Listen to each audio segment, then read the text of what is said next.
Di sini, setiap aksi dan perubahan dalam sistem diarahkan oleh event. Bayangkan sistem yang berjalan dalam harmoni, berkat aliran yang efisien dari setiap kejadian. Dengan event sourcing, setiap perubahan status dicatat secara permanen, memberikan kita kekuatan untuk menjalankan ulang setiap langkah sistem. Ini bukan hanya arsitektur, ini adalah kebebasan untuk mengontrol alur waktu.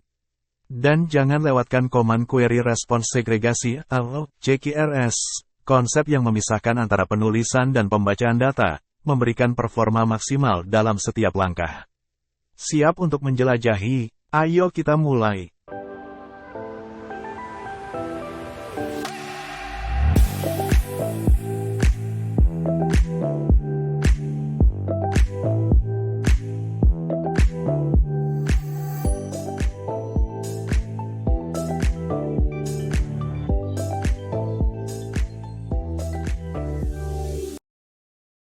Halo, selamat datang, selamat berjumpa kembali di channel The Legend Programmer. Seperti biasanya, dengan saya Om EAY. Pada video kali ini, kita akan melanjutkan pembahasan mengenai Event Driven Architecture dan kita masuk ke video bagian ke-8. Adapun, judul video kita kali ini adalah Stateful Pattern pada Event Driven Architecture.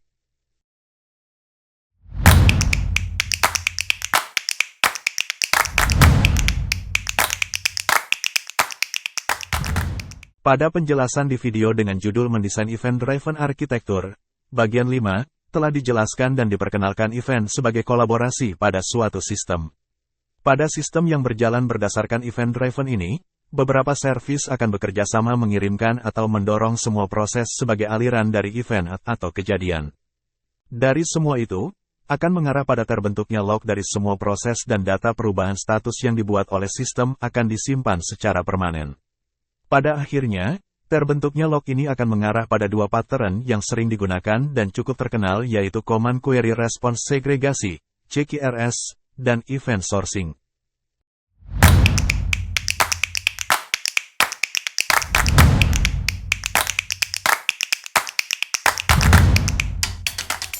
Secara garis besar, event sourcing hanyalah sebuah kegiatan memonitor event, contohnya perubahan state atau status yang merupakan core dari semua sistem. Apabila event ini disimpan secara permanen, diurutkan berdasarkan waktu terbentuknya, log informasi ini akan memberikan informasi yang cukup lengkap mengenai apa yang terjadi dan dilakukan oleh sistem.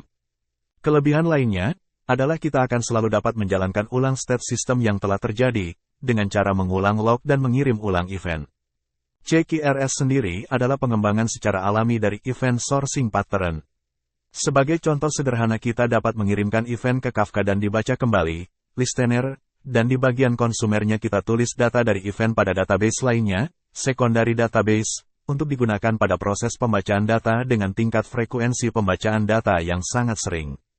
Singkatnya, dengan CQRS kita dapat memisahkan antara proses penulisan ke data dan proses read data pada dua sistem database yang berbeda. Tentunya pemilihan database untuk read akan berbeda dengan pemilihan database untuk proses write. Untuk mengetahui cara pemilihan database yang tepat, akan kita jadwalkan pada video tersendiri, atau teman-teman bisa mampir dahulu ke artikel berikut. Adapun, CS atau Command Sourcing pada dasarnya adalah varian dari Event Sourcing tetapi diterapkan pada event yang datang pada service bukan pada setiap event yang terjadi. Jadi, CS adalah penulisan event terhadap proses request dari luar yang masuk dalam sebuah service khususnya post request. Berikut adalah penjelasan dengan diagram agar kita memiliki pemahaman yang lebih bagus. Misalkan, pada proses pembelian pada sistem e-commerce. Pada saat order pembelian terjadi, seperti terlihat pada gambar nomor 1, request yang masuk ke service akan ditulis dalam log sebagai sebuah event sebelum event ini dipublish ke Kafka, seperti pada gambar nomor 2. Dengan demikian, jika terjadi suatu masalah, maka event ini dapat kita jalankan ulang dan semua proses diulang lagi dan data di-rewrite atau di-update dengan data dan proses yang telah benar. Selanjutnya masuk ke proses validasi order dan apabila tervalidasi, event akan disimpan juga dalam log sebagai event order validate, seperti pada gambar nomor 3. Pada proses 3 ini sebenarnya bukan hanya merubah status dari event, tetapi tetap membuat sebuah record baru. Berbeda dengan proses update in place atau proses CRUD yang mengupdate data lama. Jantung dari event sorting adalah penulisan baru semua event dan tidak ada proses update di database untuk suatu data. Akhirnya setelah proses beres maka dibuat event untuk mengirimkan event order ini ke bagian query service untuk menampilkan hasil order seperti pada gambar nomor 4. Dengan demikian, proses 1 adalah sisi command dan proses 4 adalah sisi query dari proses CQRS.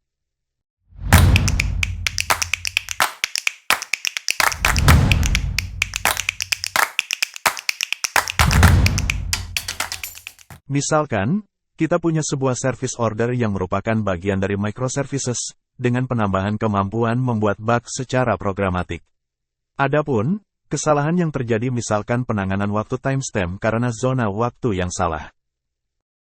Kesalahan atau bug tersebut akan tersimpan ke dalam database dan permasalahan ini tersebar pula ke service-service lainnya karena terdapat interaksi antar service.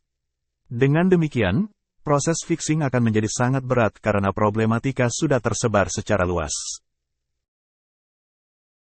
Proses fixing kondisi tadi akan sangat sulit karena beberapa alasan berikut. 1. Permasalahan mendasar adalah kita belum mempunyai penyimpanan data dengan tepat. Kita hanya memiliki record order yang problem dan kita harus membongkar secara manual untuk proses perbaikannya. 2. Tidak seperti versi kontrol yang dapat menjalankan kembali semua proses dari awal, sistem di atas hanya berisi database yang berubah di tempat saja. Dalam hal ini kita hanya memiliki versi data terakhir dan versi sebelumnya sudah hilang. Maksudnya versi data ketika masuk ke sistem, tidak pernah terekor, cuma ada versi data yang telah terubah oleh bisnis proses. Adapun untuk melakukan perbaikan hal seperti ini biasanya dilakukan sebagai berikut. 1. Perbaiki kode yang mengakibatkan bug terjadi. 2. Menjalankan skrip ke database untuk fixing data dengan timestamp yang benar. 3. Mencari cara untuk mengirim ulang data yang sudah diperbaiki tadi, ke service lainnya. 4. Kadang butuh rollback ke versi sebelumnya dan migrasi data semakin kompleks.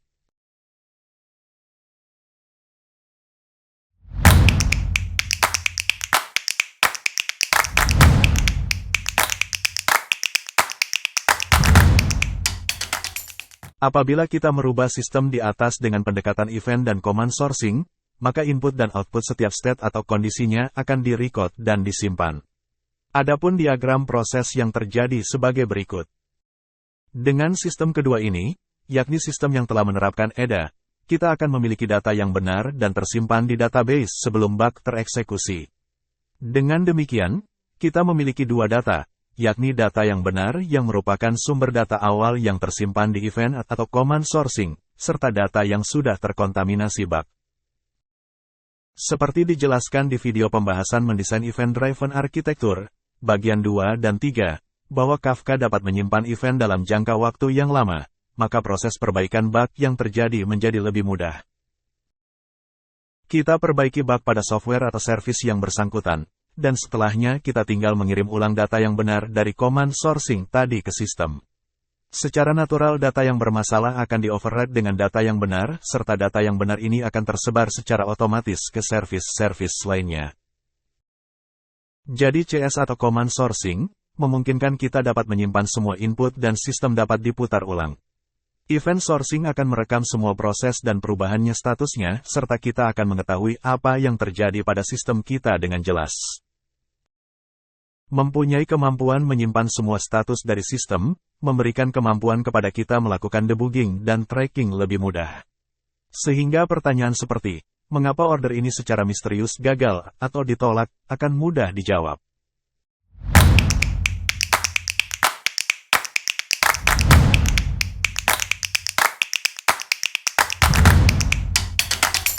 Salah satu efek baik dari penerapan implementasi terakhir di atas, adalah event sourcing menjadikan event, bukan database record, sebagai sumber kebenaran, source of truth. Hal ini akan memberikan dampak-dampak positif lainnya bagi sistem kita. Apabila kita perhatikan implementasi pertama yang belum menggunakan EDA, maka jelas terlihat terdapat dua versi dari order. Satu pada database order service dan satu lagi pada notifikasi ke service-service lainnya. Kondisi ini akan mengarah pada problematika berikut. 1. Notifikasi dan database harus dieksekusi secara atomik. 2. Apabila terjadi kesalahan ketika proses update database atau kesalahan ketika notifikasi dikirimkan, maka akan terjadi duplikasi notifikasi, best case problem, atau notifikasi tidak dikirim sama sekali, worst case problem.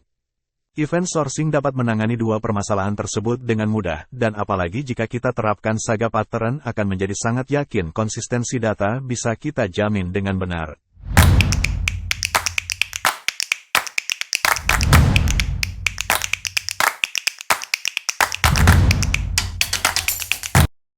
Seperti dijelaskan sebelumnya, bahwa CQRS adalah membagi proses penulisan data dan pembacaan data secara terpisah dan menghubungkan keduanya secara asinkron. Ide ini tidak terbatas pada aplikasi desain saja, tetapi dapat kita terapkan pada berbagai macam bagian atau proses dari software development. Contohnya pada proses internal penyimpanan data di database sebenarnya mengimplementasikan CQRS. Apabila kita menerapkan CQRS pada software kita, maka proses dapat kita jalankan dengan alasan dan dasar pengetahuan yang mirip dengan penulisan data di internal database. Input data di jurnal ke Kafka lebih cepat daripada penulisan ke database. Pada waktu yang sama secara asinkron, proses penulisan data ke database utama dan database kedua untuk proses read dilakukan. Di sisi lain proses baca dan tulis akan memiliki performance yang lebih bagus karena tidak terjadi locking dan update indeks secara bersamaan. Tentu saja tidak ada semua yang bersifat gratis. Karena proses baca data diupdate secara asinkron maka data di bagian read akan ada jeda waktu sebelum tersedia. Biasanya data akan ada setelah data tersimpan di database utama. Untuk hal-hal ini dalam arti optimalisasi jeda waktu akan kita bahas di penjelasan tersendiri. Jadi, begitu teman-teman penjelasan mengenai pattern-pattern yang ada pada event-driven arsitektur. Semoga bermanfaat dan jangan lupa untuk share, like dan subscribe. Tolong bagikan ke rekan-rekan lainnya yang dirasa membutuhkannya. Adapun untuk CQRS dan event sourcing agar lebih detail penjelasannya, akan kita jelaskan pada penjelasan tersendiri. Terima kasih dan selamat berjumpa kembali.